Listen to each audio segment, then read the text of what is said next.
Hai, Assalamualaikum, sawadika. Jumpa lagi dengan Nana di Nana Subhapon Channel. Lah ni Nana duduk di Khao Yai, di resort Salasa. Sini konsep dia, resort dia jadi gapo rumah sebutir macam tamer. Tengok tu. Design lain-lain ni.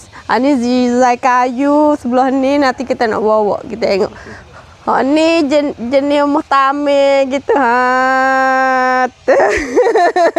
Atas ni jadi tamer, naik atas tu ada sebutir jadi bilik-bilik deh. Nak royak kata, yang penting sini orang Islam kita. Makanan halal.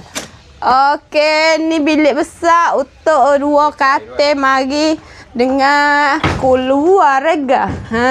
Tu. Oh, luar. Tengok ni. Untuk bilik keluarga, dia ada katil besar katil kecil Okey, ni ialah bilik kedua. Nana nak bawa ni bilik Nana nak duduk. Wow, tengok di depan ni dia buat dengan kayu. Ni jenis atap, bukan atap ni. Daun gapo dia letak comel gitu deh.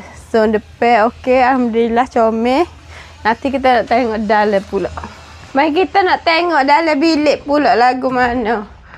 Oh, bilik ni ada sejadah siap. Tapi dia tak tunjuk kiblat ni dah. Ada 2 katil. Ni lembut weh. Lembut weh.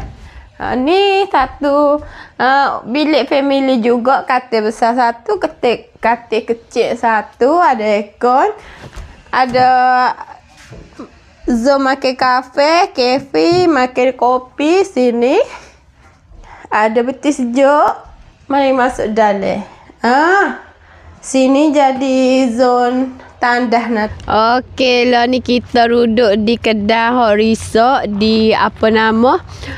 Krua Salasa. Krua Salasa ni tempat makan halal di Khao Yai. Nanti kita nak tunjuk dalam kata ada gapo tak. Malam kita tidur sini dah. Lepas tu dia dekat dengan resort tu, dia ada tempat makan. Jadi restoran besar jugalah. Kawasan dia pun comel. Tengok comel. Lepas ada zona, ada tempat main budak-budak. Kalau bawa keluarga, bawa anak, bolehlah mari main kat tepi ni dulu. Lepas tu salah satu sini tempat makan yang halal di Khao Yai ni tak ada. Ada sini je halal makan ni. Bila-bila tunggu nasi deh. Kita main-main dululah. Gek atuh. Jatuh. You jadi gak gini. Tengok zona tu. Zona ialah tempat sembahyang tu. Ada bilik atas, bilik tina, siap-siap dia buat. Zona tu ialah tempat solat. Siapa nak solat boleh pergi di bilik tu. Nanti kita nak pergi tengok makanan dia pula. Jom. Okey, makanan kita dah sampai deh. Nampak dok ni sedap-sedapnya. Ada dengan ni semue, tom yum. Tak lain tak bukan kena order kot tom yum dia, tengok ni. Oh, tom yum 6 kon orang panggil deh. Lepas tu sini ada roti semua. Roti bakar macam roti payah. Lepas tu dia ada dengan kuah hijau ni. Kuah gapo orang panggil kengkewan. Kuah hijau makan. Tak biasa makan ni lagu ni. Biasa makan kuah merah gitu deh. Lepas tu air dia lagi pelik air. Air dia ada air teh di bawah, air kafe di atas, air kepi di atas, Nescafe di atas. Jadi kacik molek deh kalau makan. Nanti kita nak terah. Bismillah. Pelik-pelik ikut dah. Sedap.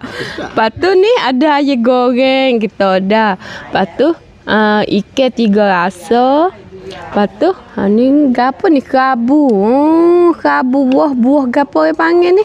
Kerabu gapo ni? Butir kaju ni. Butir kaju, butir tereh lah, mudah-mudah. Ni gapo nama ni? Air goreng. Air goreng kicap. Lepas tu steak gapo orang panggil? Steak daging. Nanti kita nak terah. Liur lah ni. Sedap. Kita makan daging saja dulu deh. Bismillahirrahmanirrahim.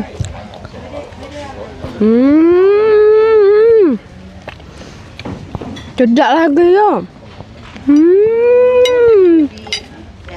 Tak boleh nak dah. Kita makan dulu dah.